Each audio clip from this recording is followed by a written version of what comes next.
अस्सलाम वालेकुम। उम्मीद है कि आप ठीक-ठाक से होंगे। पैराग्राफ का लेक्चर नंबर 1 अपलोड करने के बाद काफ़ी स्टूडेंट्स ने मुझे पर्सनली मैसेज किया कि सर आप प्रूव करें कि the doer of an action is called subject क्यों गलत है, ठीक है? हम इसमें डिस्कस इसलिए करेंगे, मैं ये क्वेश्चन इसलिए एंटरटेन कर रहा हूँ क्योंकि ये डायरेक्टली रिलेटेड है आपकी ऐसे प्रेसे पैराग्राफ से। अगर ये क्वेश्चन आपको नहीं आती तो फिर आप एक परफेक्ट पैराग्राफ नहीं लिख सकते। अगर आपने बिल्कुल इसी तरह पढ़ा है या आपको पढ़ाया गया है कि the doer of an action is called subject, आपको सब्जेक्ट पूरा नहीं आता तो इट मीन्स कि आप एक सही पैराग्राफ नहीं लिख सकते। तो ये मेरा रिक्वेस्ट है आपसे कि आप ये वीडियो लाजमी लास्ट तक इसलिए देखें क्योंकि ये पैराग्राफ हो आपका प्रेसे के लिए आपको बहुत ज़्यादा काम देगा। सिर्फ यही क्वेश्चन ये लास्ट में आपको पता चलेगा कि ये कितना यूजफुल है आपके लिए, ठीक है? तो चलिए स्टार्ट कर लेते हैं, आपको पूरा समझाएंगे कि ये डेफिनेशन क्यों गलत है, ठीक है? सबसे पहले ये एक ओल्ड डेफिनेशन है, ये 19-20 सेंचुरी बुक्स में आपको मिलेगी। एक ट्रेडिशनल है, हर एक जाके इसको आसानी से इट मीन्स के आप इसको डायरेक्ट क्लेम कर सकते हैं कि एक्शन को परफॉर्म करने वाला हमारे पास क्या है, सब्जेक्ट है। लेकिन मैं आपको एग्जांपल्स के साथ लॉजिकली प्रूफ करेंगे और आपको क्लियर कंसेप्ट देंगे सब्जेक्ट के बारे में, ठीक है? तो सबसे पहले आपने ये सेंटेंसेस गौर से देखना है। देखें, पहला सेंटेंस हमारे पास है, Karachi is a beautiful city. आपके पास इस सेंटेंस में सब्जेक्ट क्या है, कराची है। देखें, सब्जेक्ट का जो ओरिजिनल डेफिनेशन है, the part of sentence person place or thing which we are speaking about. Subject हमारे पास कोई भी चीज़ हो सकता है, कोई पर्सन हो सकता है, कोई जगह हो सकता है, कोई इशू हो सकता है जिसके बारे में हम बात करते हैं, ठीक है? सेंटेंस हो, चाहे पैराग्राफ हो, चाहे ऐसे हो, चाहे प्रेसे हो, उसमें देखें सब्जेक्ट का मतलब यही किसी चीज़ के बारे में बात करना। अगर आप पैराग्राफ लिख रहे हैं तो आप किसी चीज़ के बारे में बात करेंगे। जितने भी सेंटेंसेस हैं आपके पास आप लिखेंगे वो एक ही आइडिया को सपोर्ट करें, ठीक है?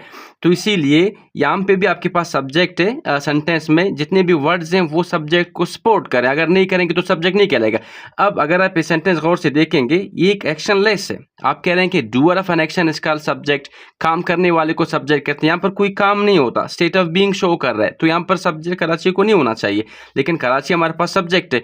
तो ओरिजिनल डेफिनेशन क्या है, जिस चीज़ के बारे में बात करेंगे वो आपके पास सब्जेक्ट है। अब फॉर एग्जाम्पल आपके पास एक पैराग्राफ है, तो पैराग्राफ में आप किसी चीज़ के बारे में बात करेंगे ना, इसलिए कहते हैं कि पैराग्राफ में सिर्फ एक चीज़ के बारे में, सब्जेक्ट के बारे में, कोई भी सब्जेक्ट हो सकता है, तो आप उससे हट के बात नहीं करें। तो आपके पास अगर ऐसे है, ऐसे अगर आप लिखेंगे जितने भी पैराग्राफ होंगे तो वो एक ही सब्जेक्ट के बारे में हो, एक ही आइडिया के बारे में हो, तो फिर आपका ऐसे स्टिक होगा, ठीक है?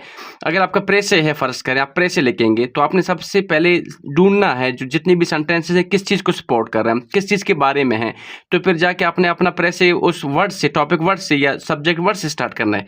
तो इसीलिए सब्जेक्ट क्या है, जिस चीज़ के बारे में बात करेंगे उसको हम कहेंगे सब्जेक्ट। अब सबसे पहले देखें, अगर आप पैराग्राफ लिखेंगे, पैराग्राफ में क्या मिस्टेक्स हो सकते हैं, मैं आपको सिर्फ सिंपल सेंटेंस से समझा दूंगा। तो होप कि आपको यहाँ पे क्लियर समझ में आ गया कि हमारे पास डूअर ऑफ एन एक्शन क्यों इनकम्प्लीट है या इसको हम गलत तस्वर करेंगे, ठीक है? क्यों? क्योंकि आप कहते हैं कि काम करने वाला सब्जेक्ट है, काम करने वाला नहीं, वो काम करने वाला हो भी सकता है, नहीं भी हो सकता। जिस तरह मैंने आपको एग्जांपल दिया, देखिए honesty is the best policy, यहाँ पे हमारे पास ऑनेस्टी सब्जेक्ट है, सब्जेक्ट के बाद वर्ब आता है। इस तरह नहीं कि सब्जेक्ट के बाद एक्शन वाला वर्ब आ जाए, ठीक है? वर्ब आपके पास सिर्फ एक्शन वाले नहीं होते, वर्ब आपके पास स्टेट ऑफ बीइंग शो करेंगे, पोजीशन को शो करेंगे। तो आपने वर्ब का डेफिनेशन इसलिए सही नहीं पढ़ा है, आप कह रहे हैं कि काम करने वाले को हम सब्जेक्ट कहेंगे, इस तरह नहीं है, ठीक है? The book is on the table, यहाँ पर देखें कोई एक्शन परफॉर्म नहीं हो रहा, लेकिन हमारे पास सब्जेक्ट क्या है, द बुक है।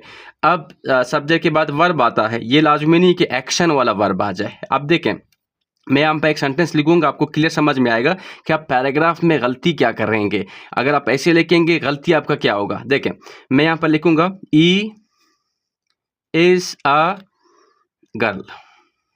अब देखें, ये हमारे पास सब्जेक्ट है, ठीक है? लेकिन क्या ये सेंटेंस मैंने सही लिखा है? बिल्कुल नहीं, क्योंकि ये जो बाकी वर्ड है, ये एक वर्ड है, एक वर्ड इसको सपोर्ट नहीं कर रहा, आपका सेंटेंस गलत हो गया। तो पैराग्राफ में भी इसी तरह है, अगर आप अननेसेसरी जो सब्जेक्ट को सपोर्ट नहीं कर रहे हैं, सेंटेंस में अगर मैं लिख रहा हूँ एक वर्ड आपके पास सब्जेक्ट को सपोर्ट नहीं कर रहा, तो आपका सेंटेंस क्या होगा, गलत हो जाएगा। तो इसीलिए आप पैराग्राफ लिखेंगे, एक सब्जेक्ट होगा, बाकी जितने भी सेंटेंसेस आप लिखोगे वो सारा एक ही आइडिया को सपोर्ट करें, उसके बारे में हो। अगर आप गिलास के बारे में बात कर रहे हैं तो आपके जितने भी सेंटेंसेस हैं गिलास के बारे में होनी चाहिए, वो किसी और चीज़ को आपने डिस्कस नहीं करना। अगर आप कर रहे हैं, जिस तरह मैंने आपको क्या कहा, यहाँ पे मेरे पास सब्जेक्ट है, मैं सब्जेक्ट के बारे में बात कर रहा हूँ, लेकिन ये वर्ड सिर्फ सपोर्ट नहीं कर रहा सब्जेक्ट को, तो मैं कहूँगी गलत है। ठीक हो गया ना। अब आपने देखना है सब्जेक्ट सिर्फ आपके पास सेंटेंस में नहीं होता, बल्कि पैराग्राफ है आपके पास, ऐसे है, प्रेसे है, ये आपने क्लियरली समझना है। अगर आप पैराग्राफ लिख रहे हैं, गलती यही होगा आपसे कि आप सब्जेक्ट से हट के लिखेंगे, सब्जेक्ट के बारे में नहीं लिखेंगे, सब्जेक्ट को सपोर्ट नहीं कर रहा, चाहे आप पैसे लिख रहे हैं, चाहे आप प्रेसे लिख रहे हैं। अब देखें, ये हमारे पास कैम्ब्रिज का डेफिनेशन है सब्जेक्ट के बारे में, आपने इसको गौर से देखना है, आपने इसको पढ़ना है। ठीक है, ये भी यही कह रहा है कि डूअर ऑफ एन एक्शन इसका सब्जेक्ट क्यों गलत है, ठीक है, क्यों इनकम्प्लीट है। अब देखें, जो मैंने आपको सेंटेंसेस बता दिया, in the sentences the subject exist, subject है हमारे पास।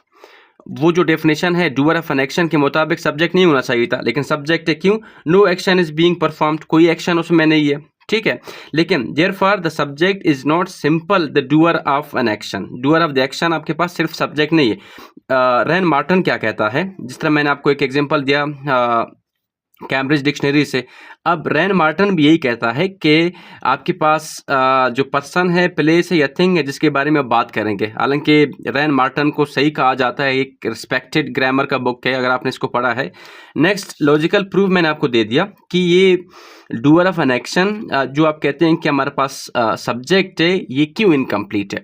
देखिए, इनकम्प्लीट से मुराद ये आपके देखें, मैं एक चीज़ मैं आपको क्लियर करके बता दूं, हर सेंटेंस में एक्शन परफॉर्म नहीं होता, लेकिन हर सेंटेंस में सब्जेक्ट और वर्ब, जो डेफिनेशन है सेंटेंस का, सब्जेक्ट और वर्ब होता है।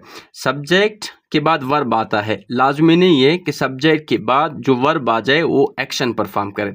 तो होप कि आपको क्लियर समझ में आ गया। और पैराग्राफ लिखोगे, ये हमारे जो आपका आज का क्वेश्चन था, इसलिए मैंने इसको एंटरटेन किया, क्योंकि ये डायरेक्टली जिस तरह मैंने आपको कहा कि पैराग्राफ ऐसे प्रेसे से रिलेटेड है, तो आप पैराग्राफ लिख रहे हैं, पैराग्राफ में आपका जो टॉपिक सेंटेंस आप स्टार्ट करेंगे, आपका जो टॉपिक सेंटेंस है, बाकी जितनी भी सेंटेंसेज हैं उसको सपोर्ट करना चाहिए। मैं इंशाल्लाह सून नेक्स्ट वीडियो अपलोड करूंगा पैराग्राफ के बारे में, आपको क्लियर समझाने के लिए। देखिए, आप ग्रामर पढ़ेंगे तो कंसेप्चुअली समझें इनको, हर पॉइंट को समझें।